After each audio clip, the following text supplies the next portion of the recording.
everyone, I'm Jeff Carvalho from Highsnobiety. And I'm Jackie Kim of Barneys, New York. And we're here with Greg Lauren at The Drop at Barneys on Madison Avenue, New York City. Greg, thanks for joining us. Thank you for having me.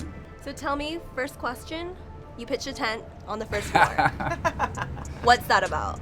So the classic vintage army tent, like you've seen in TV shows like MASH, for me has become, first of all, the U.S. Army tent has been a big part of my collection since I launched. I've been obsessed with the idea of repurposing vintage military clothing and fabrics because it's something that I grew up with, and I'm obsessed with this idea, and I still don't have the answer, but I'm obsessed with the idea of why do we all want to look and feel like a soldier without actually being one. I think it's part of our psyche, and my work is all about taking these classic archetypes and them twisting them around, and the army tent just became something that I felt was sort of the perfect kind of way to house my collection, to show my collection, to bring people into my world. And my first runway show was actually in a vintage army tent that was 72 feet long. But the idea is not to make you feel like you've entered an army camp. It's really more about the things that are on our mind and the things that we're always sort of universally obsessed with. So this one, they always have a unique spin on it. So this one has hand-painted drawings of mine all over it. So the idea is to take the things that I feel are me, which is, I love this idea of vintage clothing. So the tent is part vintage army tent, part art studio, part flea market, which is what I grew up going to my entire life. And I want people to feel that even if they don't know it, because they usually get it. People will come into the worlds that I create and they're like, wow, I feel like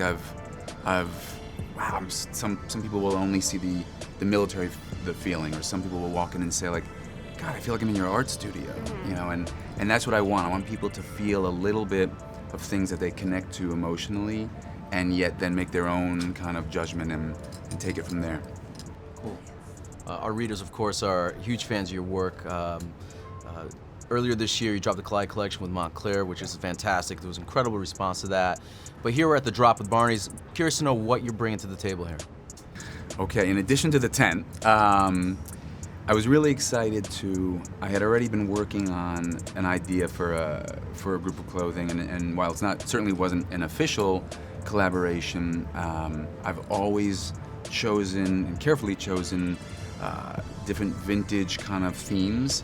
And so I've been obsessed with, like many people, with the classic Carhartt work jacket my entire life. And the work jacket in general has been something that is so epitomizes kind of an American aspirational spirit of a different kind, because I grew up with this idea that you could be anything you wanted, whether you were, if you dressed the part. And you could feel like the things that you wanted to emulate if you dressed the part. And I've always found it to be kind of ironic. So the men's collection is made entirely from scraps of vintage Carhartt pieces, ranging from overalls to work jackets. And the exciting thing about it is all of the scraps from the outerwear pieces I then use to make tote bags and sneakers and trucker hats. And so the idea is that no scrap goes unused. And so there's a little bit of everything gets used.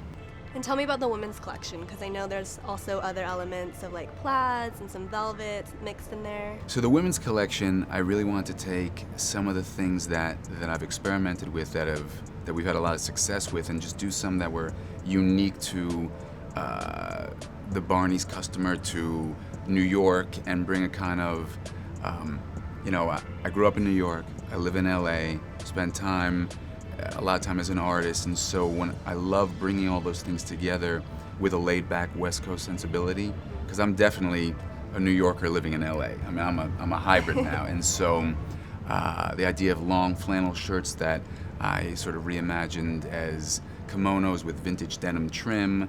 I love the idea of we had done some velvet pieces, so there are some long velvet kind of robe-like pieces that I envision women wearing out at holiday parties and stuff like that. And of course we've got beanies and backpacks and a lot of cool stuff. Yeah, I saw you did a custom tote bag for Barneys. Yes. That was really cool because I've seen I helped produce that classic tote bag. And Oh, then great. we sent it to you and you kind of put your own spin on it. Thank you. It's a beautiful, the original is beautiful and really, really well designed, I must say. But again, whenever I am asked or given the opportunity to do something like that, it's never, I really enjoy transforming it. So it was exciting to take that very simple, well-designed tote bag that was bright white canvas Right. and kind of make it, I have to ask myself, how does this fit into my world? Right. How does this speak to me? That's not my aesthetic, even though I can appreciate it. So of course, I made it into a 50-50, half vintage denim, half vintage army tent, half army strap, half leather strap with drawings kind of piece. Love it. You're speaking my language, Greg. I'm a huge vintage collector myself, and I love the rework stuff you've done. What I find really interesting is placing that tent at the door front of Barneys here on Madison Yeah. Avenue. You're also sitting against other great collections and other great designers. I'd love to just get your take on what it feels like sitting there. Oh, it's amazing. I mean, the fact that I think what has worked, and you mentioned the Collide collaboration that I did with Montclair.